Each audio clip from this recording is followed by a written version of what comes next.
And we roll on with Egg Bowl flashbacks this week on the Spirit Media Network. Glad that you're with us here as we count down until we tee this thing up, the 2020 Egg Bowl. Expect the unexpected right here in 2020, as we are now joined on the KDMC guest line by former Mississippi State quarterback John Bond. And you played 4 games against this Ole Miss football team, and we were kind of joking before the interview. The 2 losses were filled with controversy, and I love your line that you said before we started, that beat them 4 times but only got credited for 2 wins. That's right.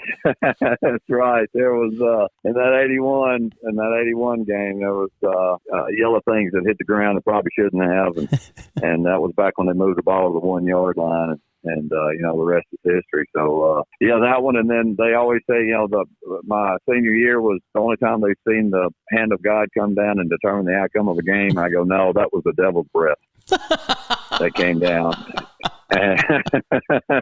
Deflection there of Artie Crosby's field goal. Yeah.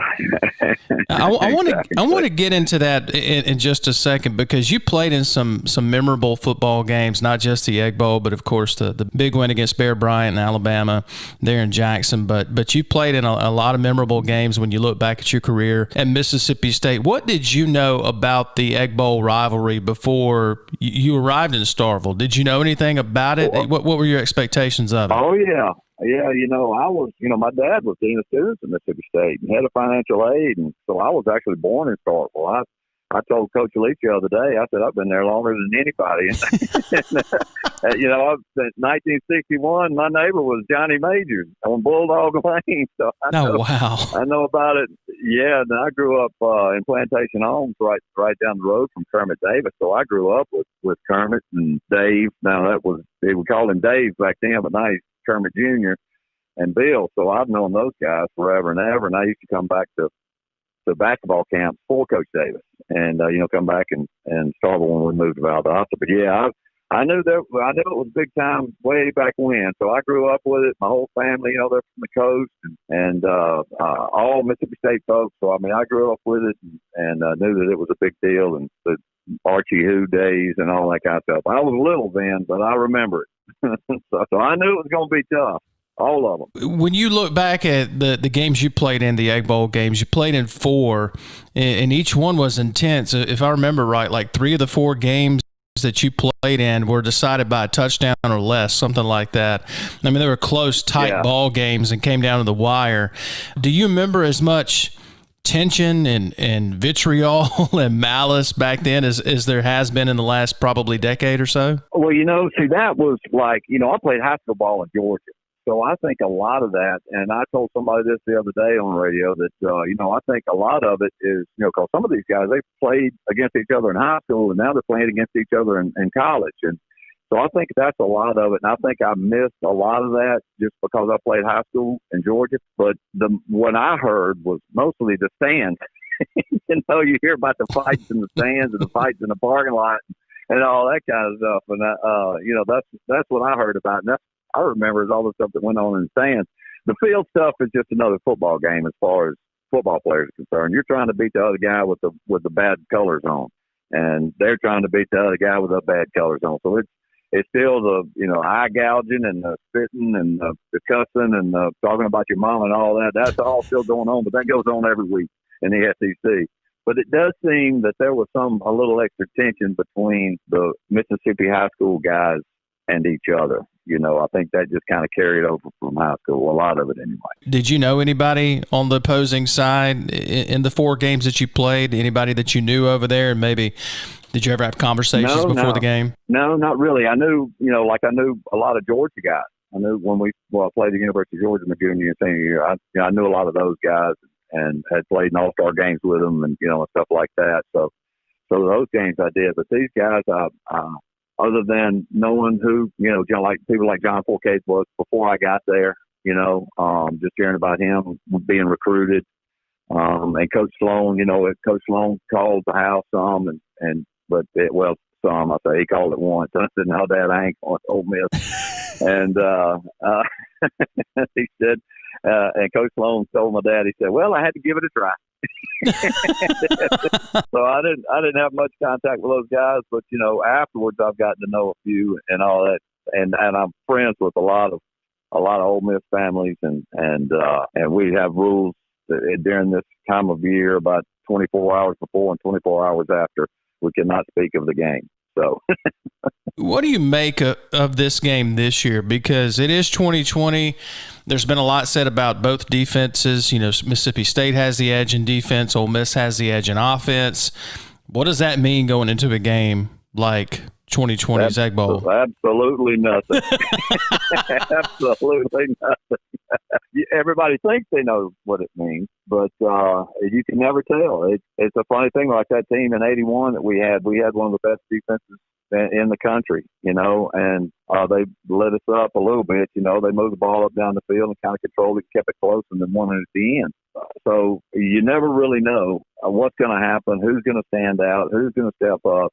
And somebody's going to have to step up on our offensive side of the football, and I think they will. And somebody's going to have to step up on our side, defensive side of the football, and somebody's going to have to make plays on both of them. We're going to have to get stops, and it's going to be hard to do with that Ole Miss offense. So, like you said, I think the edge in defense goes to us, but that really doesn't mean a whole lot. You know, it's who's going to make the plays and when they make them.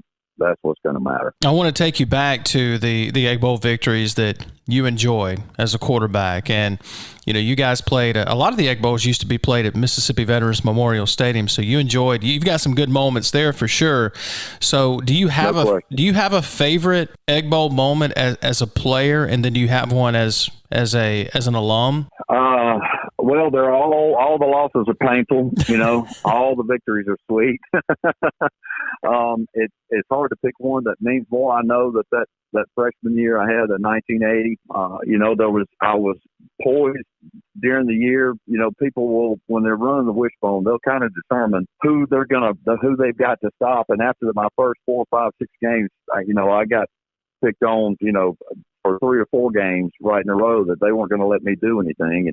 And then so when I busted out in the Egg Bowl with, you know, that 160 yards rushing and 100 and something passing, and that one was pretty sweet. And the first bowl game that Mississippi State had, you know, been to in a while, we got locked into the Sun Bowl and all that. So it was a great end to what was a pretty great year. All right, so I got to ask about this one because I can't have you on and not talk about some people call it the immaculate deflection. I like what you called it. No, right. that was the breath of the devil that day when right. Artie Crosby lined up for that field goal. I don't think that we've ever seen anything like that since then, and I don't know that we ever will again. Do you remember where you were when that happened? I mean, I was on, I guess it would be the south side or the west side of the stadium, and you know, and our fans were behind us, and man, I mean, he'd kicked a 52-yarder earlier that year, and you know, so we knew he had the leg, and but I knew we could hear some faint tornado sirens going off, you know, so we knew there was something going on in the area, but you know, it just didn't concern us. We knew he had the leg, and so the first reaction was I jumped up because I heard all our guys behind us jump up and start cheering, and then all of a sudden I hear the other side jump up and start cheering when it lands on the 1-yard line. So it was that year. That was, and I said it afterwards. I said that was a fitting end to that year. I mean, it was just we were really, really close in a lot of the games, and then just couldn't finish them. We didn't have the depth to finish games that we did earlier in my career there. All right. So do you have a prediction for this game? I'm going to ask you the same thing I got asked earlier this week, John. I mean, who knows? I mean, it's crazy.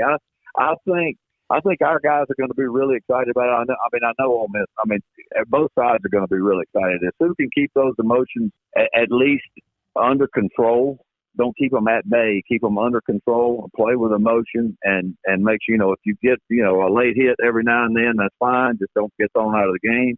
Because that happens, and when emotions run high, just try and make as few mistakes as you can, and if that happens, if Mississippi State plays really good on the opposite side of the ball, I think our new young quarterback is going to play great. I think he's going to be really excited. We can get some guys catching the ball for him, and we're going to have to put a bunch of points on the board. So that's going to be the question. I don't think it's going to be a defensive question. I think our defense will step up, and they're going to make some plays, and they will get some stops. So I think it's going to be up to our offense. and to keep up with those guys. And I think that'll happen. I think it's going to be crazy. I think it's going to be, like 2020. It's going to look like they all had a bunch of Coronas out there. And it's going to be nuts. And they're all going to say that the coaches are drinking Coronas. And they all, the fans are going to be, man, it looks like they're drunk, or whatever. But it's going to be interesting, and it's one I can't wait to watch. Hey, I always enjoy catching up with you. We always enjoy giving each other grief on Twitter and everywhere else. And, hey, man, I always enjoy it. Hope we get to catch up again soon. Yeah, me too. Let's do it. Appreciate you. Go Dogs.